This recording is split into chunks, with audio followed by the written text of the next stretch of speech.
Sa isang tahimik na lungsod sa Japan, dalawang magkapatid ang bigla na lamang naglaho. Walang witness, walang iniwang mensahe, at ang tanging bakas ay isang CCTV recording na magpapabago sa takbo ng investigasyon. Habang lumilipas naman ang mga araw, unti-unting lumalakas ang takot ng mga tao. Saan dinala ang magkapatid at sino ang huling taong nakita sa kanilang apartment bago sila mawala?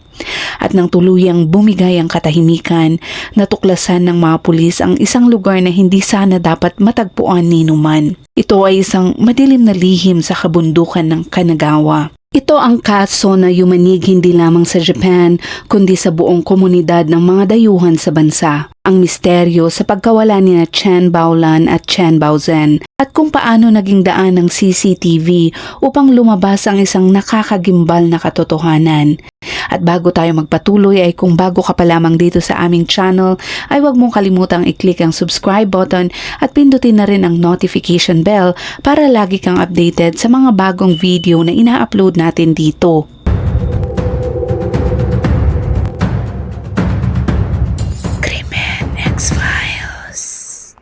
Sa Wenfeng Village sa Fujing City, Fujian Province sa China, nakatayo ang isang kakaibang pulang bahay na 4 na palapag na talagang kapansin-pansin sa gitna ng tahimik na baryo. Dito nakatira ang pamilyang Chen. Sila ay may 4 na anak at ang 2 bunsong babae ay sina Chen Baolan at Chen Baojian. 3 taon ang kanilang agwat at pareho silang kilala sa pagiging mabait at maganda. Dahil sa walang tigil na pagsisikap ni Ginoong Chen, nagawa niyang suportahan ang pag-aaral ng kanyang 2 anak na babae sa Japan matapos silang magtapos ng high school. Kahit napakalayo nila, nanatili ang matibay na ugnayan ng pamilya sa pamamagitan ng regular na video call kung saan nagkukumustahan sila at nagbabahagi ng araw-araw na kanilang buhay. Noong araw na iyon, noong 2017, tumawag ulit si Ginoong Chen sa kanyang 2 anak gaya ng nakasanayan. Nang makita niya ang masigla at masaya nilang mga ngiti, napuno ang puso niya ng saya at kapanatagan. Bago matapos ang tawag, nangako pa siyang magpapadala ito ng mga paborito nilang pagkain mula sa kanilang bayan. Hindi niya alam na iyon na pala ang magiging huling pag-uusap nila bilang mag-ama. Kinabukasan ng gabi, bigla na lamang naglaho ang magkapatid. Dahil dito ay unti-unting lumubog ang pamilya sa matinding pag-aalala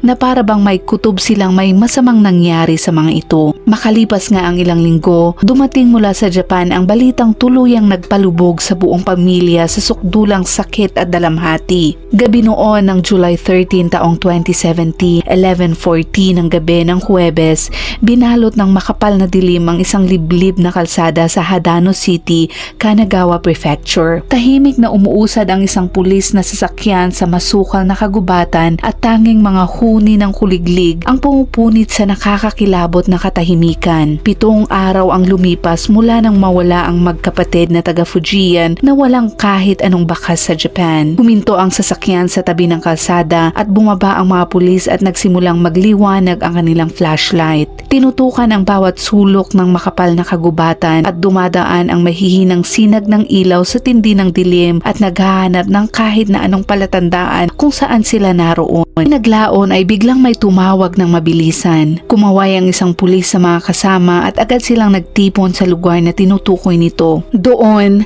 16 na talampakan mula sa gilid ng kalsada, natagpuan sa loob ng mga damo ang 2 malalaking maleta na may kakaibang masamang amoy na lumalabas mula rito. Dahan-dahang lumapit ang mga pulis at maingat na binuksan ang bawat maleta. Sa loob ay naroon ang katawan ni Baolan at Baozhen, ang magkapatid na nawawala ng isang buong linggo. Kinumpirma ng forensic report na ang mga biktima ay sina Baolan na 25 taong gulang at ang kanyang kapatid na si Baozhen na 22 taong gulang lamang. Tinatayang 1 linggo na silang wala at pareho silang isinilang sa Fujing City, Fujian Province at nagpunta sa Japan upang mag-aral matapos magtapos ng high school.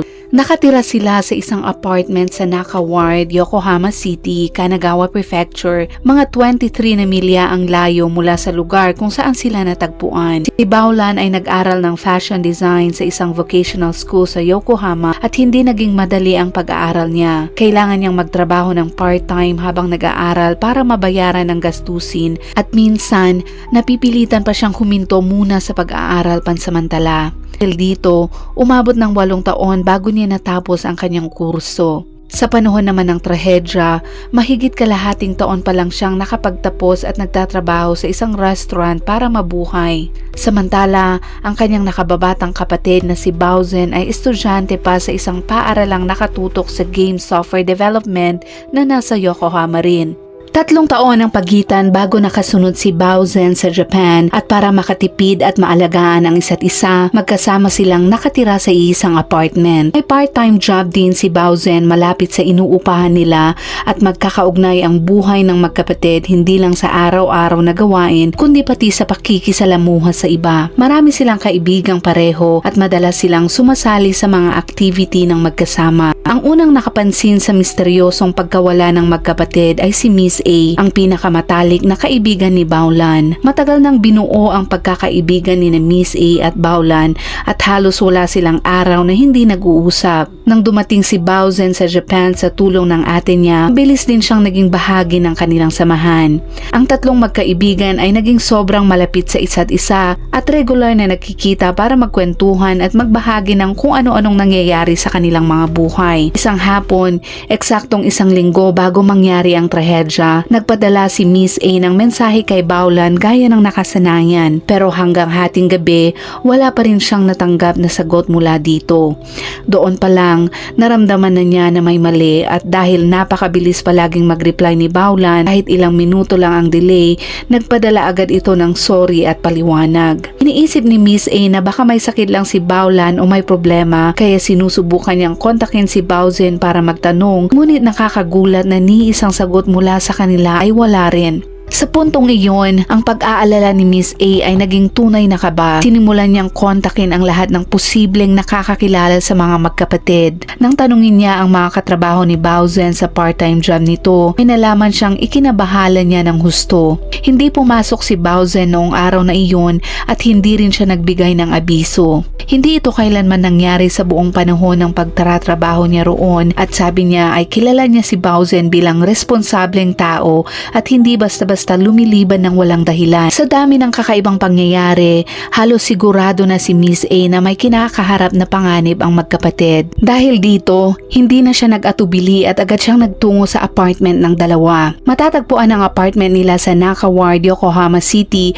particular sa Hinodeko area. Sila ay nangungupahan sa 3rd floor ng gusali. Bagamat maganda ang lokasyon para sa biyahe at araw-araw na gawain, lapit ito sa isang entertainment district na puno ng mga bar at iba pang libangan. Lalo na tuwing gabi, nagiging napakabising lugar nito kung saan iba't ibang tao ang dumadaan na nagbibigay ng pakiramdam na hindi gaanong ligtas. Eksaktong 11:11 ng gabi nang makarating si Miss A sa 3rd floor ng kanilang gusali. Sunod-sunod siyang kumatok at pinindot ang doorbell pero kahit gaano pa siya katagal maghintay, wala talagang kahit anong tunog mula sa loob. Dahil wala siyang nakuhang sagot, napilitan siyang umalis pero habang bumababa siya papuntang ground floor, nagkataon na nakasalubong niya ang landlord. May halong takot ang boses niya nang ikwento niya ang kanyang pag-aalala at hiniling nito na makahiram ng susi para masilip ang loob ng apartment ng magkapatid. Naliwanag naman ng landlord na ayon sa mahigpit na patakaran, hindi sila maaaring basta pumasok sa kwarto ng tenants kung wala ang building management at mga pulis. Mabilis na ipinaliwanag naman ni Miss A ang biglaan at posibleng emergency na sitwasyon at iminungkahi man lang na tingnan ang CCTV ng gusali. Nag-atubili ang landlord sa hiling na iyon pero sa nakikita niyang determinasyon at tapang ng pag-aalala ni Miss A, nagsimula rin siyang kabahan na baka nga may hindi tama. Pagkatapos ng ilang sandali ng pag-iisip, sinabi niya kay Miss A na umuwi muna at magpahinga. Kinabukasan ng umaga, nakipag-ugnayan ang landlord sa management at pulis para sama-sama nilang tingnan ang sitwasyon. Kinaumagahan, eksaktong 9:30 ng umaga, tumawag ang landlord kay Miss A. Agad siyang nagtungo sa apartment building kung saan naroon na ang management at mga pulis. Sabay-sabay nilang binuksan ang apartment ng magkapatid. Ngunit pagpasok nila ay kabaliktaran ng kinatatakutan ni Miss A ang kanilang nakita. Maayos ang kwarto, malinis at walang kahit anong palatandaan ng gulo. Wala ring bakas na may pumasok na hindi dapat. Pero hindi sumuko si Miss A. Ipinilit niyang makita ang footage mula sa surveillance camera at nang magsimulang lumabas ang mga imahe sa screen, nagulat ang lahat sa kanilang nakita. Ipinakita sa footage na noong hapon ng July 5 na itala ang magkapatid na pumapasok sa apartment building, dala ang maraming bag ng iba't ibang sukat. Nang gabing iyon, ayon sa nakagawiang rutina, umalis si Bauzen ng mag-isa para sa kanyang night shift habang naiwan si Baulan sa apartment. Eksaktong 1:00 ng umaga, lumitaw sa kamera ang isang kahina-hinalang tao. Isang binata na ang mukha ay nakatago sa ilalim ng sombrero at mask at bumababa ito mula ika-4 na palapag papuntang ika-3. Kapansin-pansin ding may hawak itong susi at madali niyang binuksan ang pinto ng apartment ni Baulan. Hindi malinaw kung ano ang nangyari sa loob, pero nang lumabas ang binata, may maliit na bagay na nahulog sa sahig at tila isang piraso ng lubid. Nang makita ito, halatang natakot siya at mabilis itong pinulot at itinago sa loob ng kanyang damit. Kitang-kita din ang kanyang pagkabahala at pagkalito. Sa loob ng sumunod na 4 na oras, sunod-sunod siyang pumapasok at lumalabas ng apartment, pati na ang pagbaba para bumili ng tubig bago bumalik ulit na para bang may hinihintay siya. Eksaktong 5:00 ng madaling araw matapos ang shift ni Bauzen, dumating siya sa kanilang bahay at lumitaw sa kamera na tila ba wala siyang ideya na may estranghero sa loob. Ginamit niya ang kanyang susi para buksan ang pinto at pumasok gaya ng dati, saka isinara ang pinto sa likod niya. Ngunit makalipas ang ilang sandali, bigla itong bumukas ng bahagya at agad isinarang muli. Posibleng may napansin si Bauzen na kakaiba at sinubukang tumakas, pero malinaw na hindi siya nagtagumpay. Mula noon, tulad ng kanyang ate ay hindi na muling nakita si Bauzen. Sa mga sumunod na oras, lalo pang naging kakaiba ang kilos ng kahina-hinalang binata. Paminsan-minsan, lumalabas siya ng apartment, basa ito ng pawis at para bang nakikipaglaban sa isang matinding pangyayari. Palagi niyang pinapalingling ang mga mata at maingat na binabantayan ang paligid upang siguraduhin walang nakatingin at mabilis na bumalik sa loob. 10:00 ng umaga ay sa wakas ay umalis siya sa apartment building. Sa pagkakataong ito, hindi na niya itinago ang mukha sa ilalim ng sombrero o mask, kaya kitang-kita ang pulang mata na namamaga at tila may sugat. May dala din siyang malaking bag sa balikat at medyo nagmamadaling naglakad palabas. Sa puntong ito, maliban sa mga pulis, hiniling sa lahat na umalis sa camera room. Pinili ni Miss A na hindi lisanin ang apartment building at matyagang naghintay sa labas. Matapos ang mahabang oras, lumabas ang mga pulis na may napakabigat na ekspresyon sa mukha. Mahigpit nilang ipinaalala na huwag sirain ang crime scene at agad nilang ipinagbigay alam sa police station upang opisyal na simulan ang investigasyon. Mula sa kwento ng mga pulis, nalaman ni Miss A na marami pang mahalagang detalye ang naitala ng mga kamera. Kinabukasan ng madaling araw noong July 7, bumalik ang binata. Sa pagkakataong ito, nakaputing t-shirt siya at muli niyang ginamit ang susi upang pumasok sa apartment ng maayos. Ilang minuto lang, lumabas siyang muli, pero ngayon ay may hinihila na siyang 2 malalaking maleta palabas ng gusali. Hindi natapos ang kanyang ginawa doon dahil patuloy siyang pumapasok at lumalabas ng apartment ng maraming beses. Bawat pagkakataon, may dala-dala itong malalaking bag. Sa wakas, matapos ang lahat, umalis na ito sa lugar. Batay naman sa surveillance camera, gumawa ang pulis ng paunang hinuha tungkol sa pagkakasunod-sunod ng trahedya. Una ay pinatay si Baulan agad matapos pumasok ang binata sa apartment. Ngunit nang bumalik si Bauzen matapos ang kanyang shift, hindi rin siya nakaligtas sa parehong malagim na kapalaran. Kinabukasan, bumalik ang salarin sa lugar upang gamitin ang maleta sa pag-alis ng mga katawan ng magkapatid mula sa apartment. Ang nagpakilabot sa lahat ay nang bumalik ang binata upang linisin ang lugar. Hindi pa umaabot ng 1 oras mula nang umalis si Miss A sa apartment building. Ibig sabihin, noong nakatayo si Miss A sa labas ng pinto, kumakatok at tinatawag ang pangalan ng magkapatid, hindi Hindi sila nasa ibang lugar gaya ng kanyang iniisip, kundi ang magkapatid ay tahimik na nakahiga sa loob ng kanilang apartment at sila noon ay wala ng buhay. Kung nagtagal lang sana si Miss A o bumalik upang suriin muli, malamang ay direktang nakaharap niya ang salarin habang tinatanggal nito ang bakas ng krimen. Nang maunawaan ni Miss A ang sitwasyon, hindi niya mapigilang manginig at matagal bago siya nakabawi sa kanyang sarili. Sa unang bahagi ng investigasyon, natural na napunta ang hinala ng pulis sa mga taong may access sa apartment. Ang landlord at building management ang unang pinaghihinalaan dahil bukod sa tenants, sila lang ang may susi ng apartment. Ngunit matapos ang masusing investigasyon, tuluyang naalis ng pulis ang hinala sa dalawang ito. Hindi akma ang kanilang katawan at hitsura sa kahina-hinalang binata sa kamera at wala rin silang kondisyon o motibo upang gawin ang krimen. Samantala, si Ginoong Chen sa China ay unti-unti nang nakakaramdam ng kakaibang senyales. Lumipas na rin ang 2 araw na hindi niya makontak ang kanyang 2 anak na babae na hindi kailanman nangyari habang nag-aaral sila sa abroad. Ang pamilya Chen ay may 4 na anak. Ang 2 babae ang bunsong anak at espesyal na minamahal ng kanilang ama. Ang 27 taong gulang na anak na lalaki ay palaging nasa tabi ng magulang upang alagaan sila, habang ang panganay na babae naman ay kasal na at nakatira na ito sa malayo. Simula nang matapos ang high school at sunod-sunod na mag-aral sa Japan, kakaunti ang pagkakataon na magkita muli ang 2 bunsong babae at ang kanilang pamilya. Dahil sa layo ng lugar, lalo pang tumindi ang pagmamahal ng kanilang ama sa kanila. Ang nagbibigay naman sa kanya ng kapanatagan ay ang pagiging maasikaso at responsable ng kanyang 2 anak na babae. Lagi silang nakikipag-ugnayan sa kanila at ang kanilang huling video call ay naganap noong gabi ng July 5. Sa gabing iyon rin, bumalik ang magkapatid sa kanilang apartment matapos ang isang biyahe. Dumating sila sa Yokohama na masigla at masaya matapos ang kanilang paglalakbay. Tuloy-tuloy ang kanilang pag-uusap at puno ng tawa at kwentuhan tungkol sa kanilang buhay. Samantala, ang pulisya sa Yokohama ay gumawa ng paunang pagtatasa na malaki ang posibilidad na pinatay ang magkapatid na babae. Nang matanggap ang impormasyong ito mula kay Miss A, agad itong ipinabatid sa pamilya sa China. Nang matanggap ni Ginoong Chen ang nakakatakot na tawag, para bang tinamaan siya ng kidlat. Hindi niya matiis ang malupit na katotohanan ito. Agad nagsimula ang opisyal na investigasyon at ang unang hakbang ng pulis ay ihambing ang pisikal na katangian at hitsura ng suspect sa lahat ng lalaki na inuupahan ang mga kwarto sa apartment building. Pinakita ng resulta na walang tumutugma sa paglalarawan.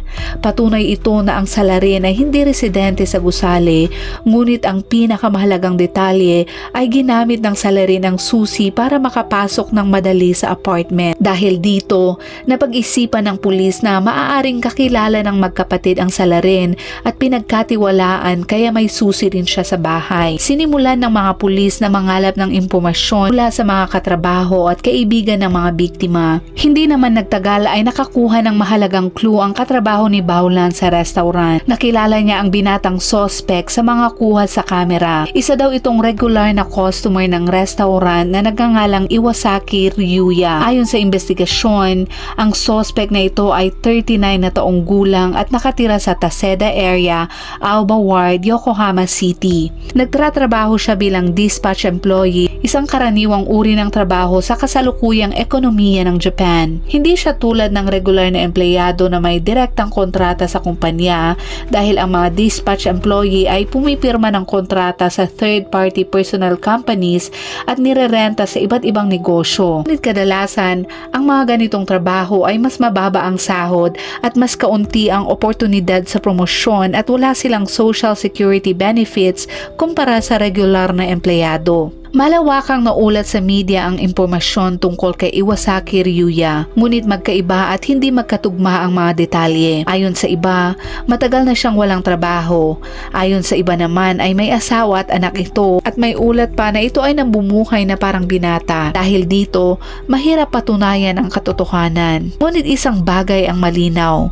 Matagal nang kilala ni Iwasaki si Baolan at tila may komplikadong ugnayan ang dalawa.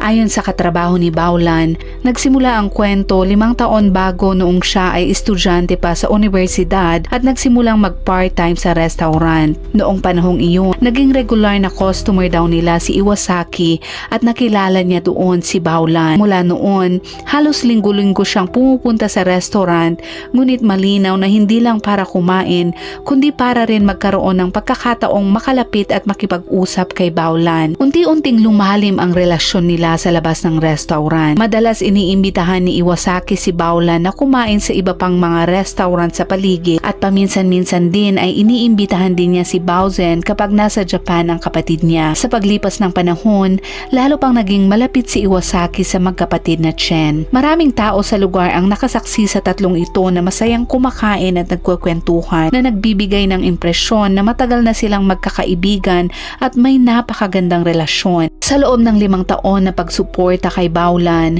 madalas bumalik si Iwasaki sa restaurant at tinatayang nagastos niya ang ilang milyong yen sa kabuuan. May ilan pang nagsabi na tumutulong din siya sa pagbabayad ng bahagi ng tuition fees ni Baozen. Ayon sa katrabaho ni Baolan, maaga pa lamang ay hawak na ni Iwasaki ang susi ng apartment ni Baolan at iniisip ng lahat na matagal na silang may romantikong relasyon hanggang sa puntong na pag-uusapan na ang kasal.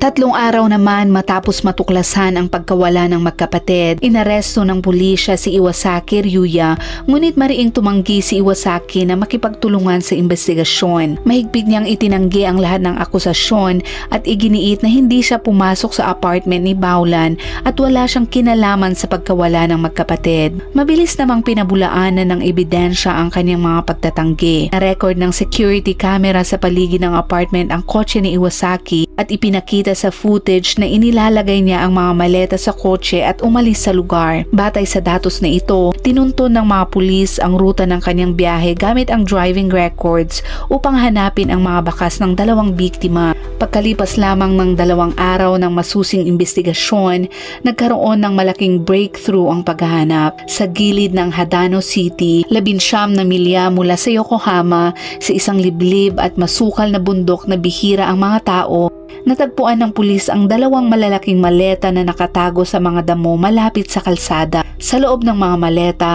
naroon ang mga katawan ng magkapatid na Chen. Ang parehong surveillance camera at driving records ang nagbigay ng malinaw na ebidensya. Kinuha ni Iwasaki ang mga maleta mula sa apartment at dinala sa lugar kung saan natagpuan ang mga katawan. Mabilis kumalat ang balita tungkol sa kaso at agad na nakatawag ng malakas na atensyon mula sa mga tao sa China at Japan. Sabay-sabay na iniulat ng media ang pinakabagong balita na ito at habang sumasabog sa social media ang mainit na diskusyon tungkol sa trahedyang ito, naging malalim ang emosyon ng Japanese online community sa naging pangyayari. Karamihan sa mga Hapon ay nakikiramay at nalungkot sa kapalaran ng magkapatid habang malakas ang kanilang hiling na ang salarin ay parusahan ng mabigat ayon sa krimeng ginawa nito. Habang unti-unti namang lumalantad ang mga detalye ng kaso, hati ang opinyon ng publiko tungkol sa tunay na motibo ng salarin. May ilang naniniwala na pangunahing target ni Iwasaki si Baolan habang si Baozen ay isang malas na biktima na napasama lamang sa sitwasyon sa maling oras at maling lugar. Ngunit may ibang grupo naman ng eksperto ang nagbigay ng ibang pagsusuri batay sa ebidensya mula sa mga surveillance cameras. Napansin nila na pagkatapos ng ginawa ni Iwasaki kay Baolan, wala itong balak umalis agad sa lugar. Sa halip, matiisin siyang naghintay sa apartment ng ilang oras hanggang sa matapos ang shift ni Baozen at makauwi ito. Ipinapakita ng kilos na ito na ang pagpatay sa parehong magkapatid ay hindi pa dalos-dalos kundi planado at pinaghandaan na. Ano man ang tunay na motibo ng salarin para kay Ginoong Chen at sa kanyang pamilya, nawala na sa kanila ang 2 minamahal nilang anak. Kahit na puno ng kalungkutan, kinailangan pa rin ng pamilya na mag-ipon ng lakas upang ipaglaban ang hustisya at tiyaking mapaparusahan ang salarin ayon sa brutal na ginawa nito. Pagkalipas ng 5 araw, natapos na ang visa procedures at agad na bumiyahe si Ginoong Chen kasama ang pamilya patungong Japan upang asikasuhin ang mga funeral arrangements ng kanyang 2 anak. Sa kanilang bayan sa Fujian Province, karaniwan na ang pagpapaaral o pagpapatrabaho ng anak sa ibang bansa. Ipinakita ng estadistika na sa bawat pamilya sa rehiyon, mayroong kahit isang tao na naninirahan at kumikita sa abroad. Dahil sa tradisyong ito,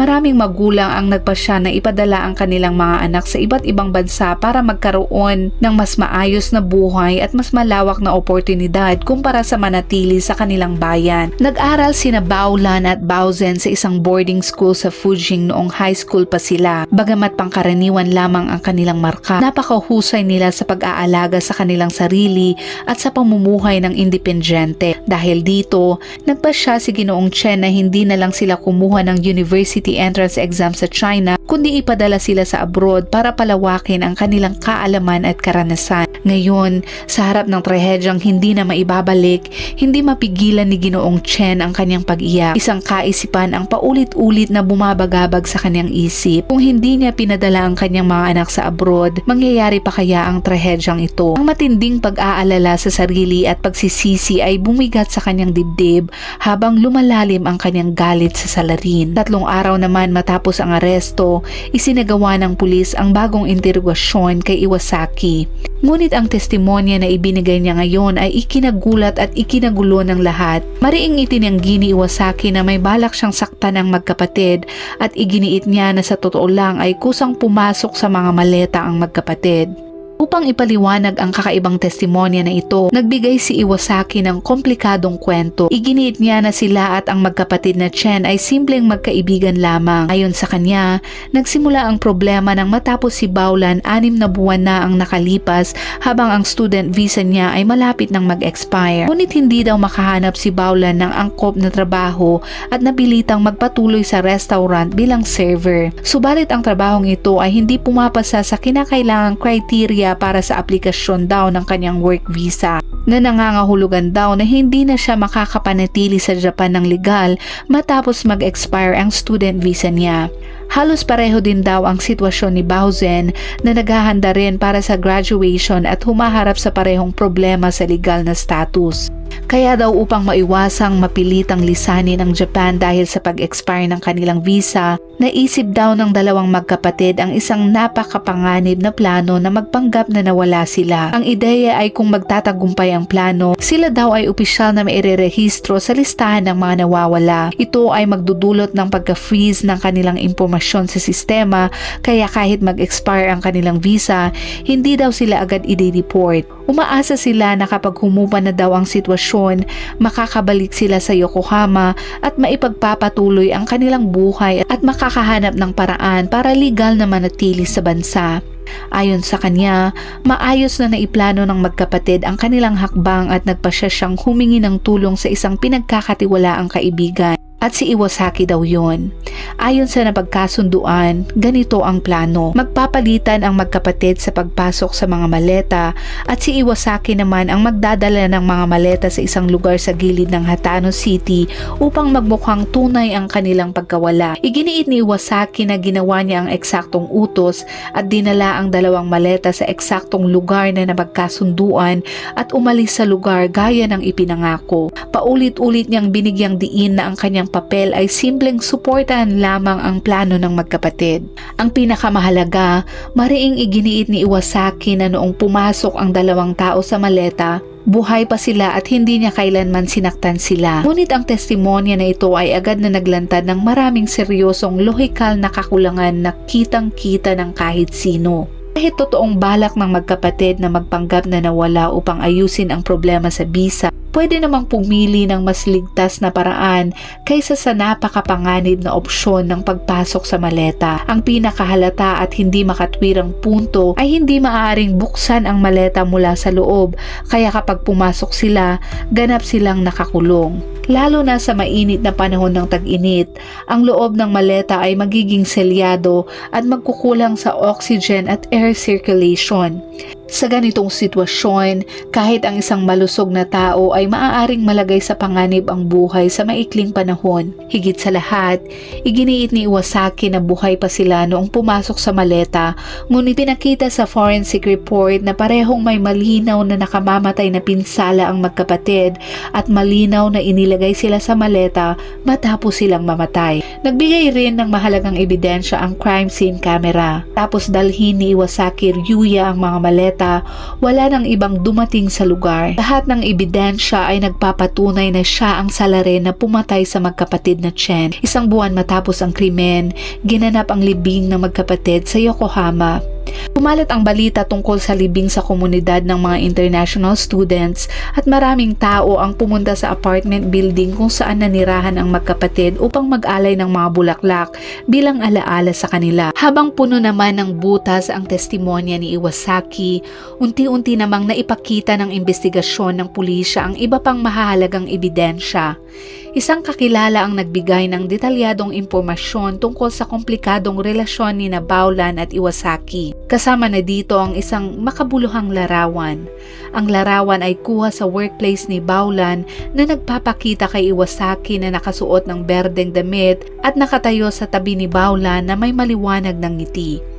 Ipinapahiwatig ng imaheng ito na maaaring may kakaibang personal na kagustuhan si Iwasaki na hindi alam ng marami. Ang mahalagang breakthrough ay nagsimula sa pagsusuri ng pulisya sa data ng telepono ni Iwasaki. Ipinakita ng resulta na paulit-ulit niyang hinanap ang mga keyword na may kinalaman sa kung paano haharapin ang mga konsekwensya matapos gumawa ng krimen at mga paraan upang makatakas sa habol ng otoridad. Ang mga search data na ito ay naging hindi mapapasubali ang ebidensya na nagpapatunay na planado na ni Iwasaki ang pagpatay. Pinalawak naman ang investigasyon sa pamamagitan ng pakikipag-ugnayan ng pulisya sa mga kamag-anak, kaibigan at katrabaho ng magkapatid na Chen. Sinundan din ito ng mga email at mensahe, hakbang-hakbang upang buuin ang buong kwento. Sa prosesong ito, unti-unting nabuo ng pulisya ang mas malinaw na larawan ng tunay na motibo sa krimen ni Iwasaki. Isang kapansin-pansin na punto ay tungkol sa isyu ng visa. Hindi naman ganap na mali ang account ni Iwasaki. Sa katotohanan ay malapit nang mag-expire ang student visa ni Baolan noon. Para sa mga dayuhan na nais manatili sa Japan ng matagal, bukod sa pag-a-apply ng work visa, ang pag-aasawa ng isang Japanese citizen ay isa sa pinakamabilis at legal na paraan. Batay sa nakalap na impormasyon, inisip ng pulisya na upang ayusin ang problema sa legalidad, maaaring iminungkahi ni Baolan ang isang uri ng kasunduan sa pag-aasawa kay Iwasaki. Dahil naman sa 14 na taon na agwat nila, maaaring hindi ito relasyon na nakalaan para sa pangmatagalang pagsasama. May teorya na sa kahit anong dahilan, labis na nagalit si Iwasaki sa desisyon ni Baolan. Pakiramdam niya ay marami na siyang ibinigay sa kanya, ngunit nauwi lamang siya bilang isang kasangkapan. Sa galit ay maaaring naisip niyang ipagbabayad ang buhay ng magkapatid na Chen. Isang araw naman bago naganap ang pagpatay, nagkaroon ng insidente na nagpalala sa hidwaan ni na Iwasaki at Baolan. Sa araw na iyon, nagbakasyon sina Baolan at ng kanyang kapatid kasama ang isa pang kaibigan at itinago nila ito kay Iwasaki. Nang malaman ito ni Iwasaki na wala ang kanyang kontrol sa emosyon at pakiramdam niya ay tuluyan siyang niloko ng mga ito. Pinaniniwala ang nagbigay ang insidenteng ito ng simula sa kanyang planong pagpatay. Pagkatapos ng kanilang biyahe, bumalik ang magkapatid sa kanilang apartment sa Yokohama at nag-video call sa kanilang ama. Matapos nito, nagpahinga si Baolan habang lumabas si Baozen para sa kanyang night shift. Nang gabing iyon, pumasok si Iwasaki dala ang pre-prepared na susi at lubid sa apartment. Matapos naman ang kanilang argumento kay Baolan, pinatay niya ito. Pagkatapos noon ay naghintay siya sa loob ng apartment hanggang sa makauwi si Baozen. Pagdating ng madaling araw, pinatay din niya si Baozen. Dahil maliwanag na maaring pansamantala niyang hindi inilipat ang mga katawan at nilinis lamang ang eksena at umalis. Kinabukasan ng umaga, pasok siyang muli sa apartment at inilagay ang parehong tao sa maleta at itinapon ang mga katawan sa suburbs. Sa pagkakataong ito, dahil hindi niya tinakpan ang kanyang mukha, naitala siya ng kameras at nailantad ang kanyang tunay na pagkakakilanlan. 3 araw naman matapos ang libing, inilipat siya sa prosecutor's office at opisyal nang sinimulan ang judicial proceedings. 1 taon matapos ang pagpatay, nagsimula ang unang pagliliti sa Yokohama District Court. Si Ryuya ang nasasakdal ay kinasuhan ng murder, body disposal at iba pang mga klase ng krimen. Sa korte, naniniwala ang pulisya na planado niyang patayin ang magkapatid na Chen at matapos gawin ang krimen ay sinubukan pa niyang takpan ang kanyang ginawa na walang ipinakitang pagsisisi. Brutal ang naging sitwasyon ng kasong ito at hindi lamang nagdulot ng kamatayan sa dalawang batang buhay kundi lubhang nakaapekto rin ito sa lipunan kaya hinihiling ng korte ang hatol na kamatayan para sa kanya. Nanindigan naman ang depensa sa kanilang dating posisyon. Iginiit na inosente ang nasasakdal. Ayon sa depensa, totoo ang ugnayan ni Iwasaki Ryuya kay Baulan at muli nilang binigyang diin na ipinagkatiwala lamang siya na tumulong sa pagpapanggap ng kanilang pagkawala at mariing itinanggi ang lahat ng paratang. Pagkalipas naman ng 2 linggo ng paglilitis, naglabas ng hatol ang Yokohama District Court. Napatunayang nagkasala si Iwasaki Ryuya sa pagpatay at iba pang kasong kinasasangkutan nito at nahatulan siya ng 23 na taon sa bilangguan. Naniniwala ang prosekusyon na masyadong magaan ang hatol at hindi tinanggap ang desisyon kaya nag-apela sila. Agad na nagdulot ng kontrobersya online ang hatol at maraming netizens ang hindi nasiyahan. Naniniwalang hindi sapat na naipakita ang simpatsya at pakikiramay para sa mga biktima sa desisyon. May mga komento naman na nagsabing sobrang negatibo ang epekto ng ginawa ni Iwasaki sa lipunan at hindi sapat na parusahan lang siya ng 20 taon. Mula sa legal na pananaw, hindi pa tapos ang paghawak ng kasong ito. 1 taon matapos ang unang paglilitis, naglabas ng mahalagang desisyon ang Tokyo High Court na ibalik ang kaso ni Iwasaki Ryuya sa District Court para sa retrial.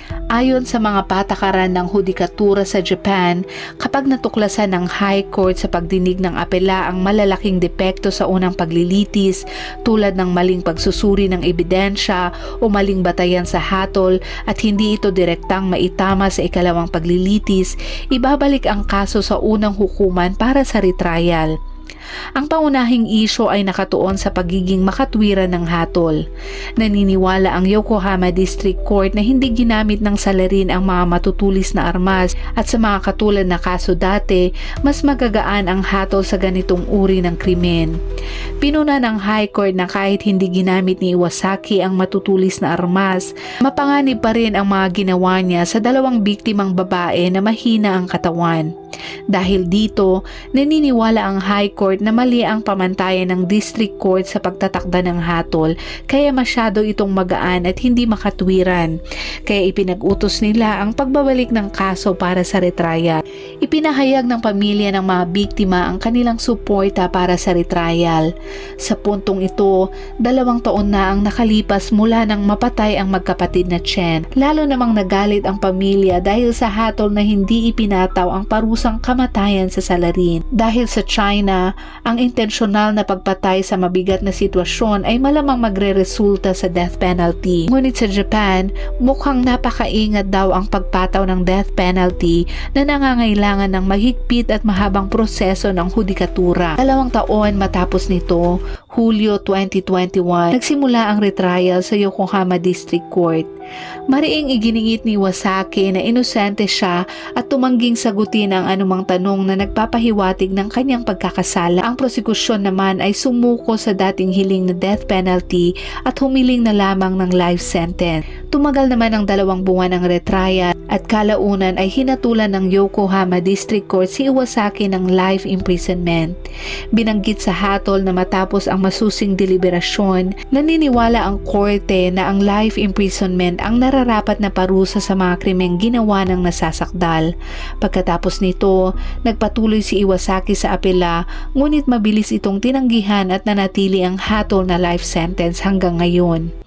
At dyan nagtatapos ang kasong tinalakay natin ngayon. At gaya ng dati, kung umabot ka sa pinakadulo ng videong ito ay i-comment mo naman kung anong oras mo to napanood at kung saan para naman alam namin kung saan umabot ang videong ito. Hanggang sa muli at palaging mag-iingat.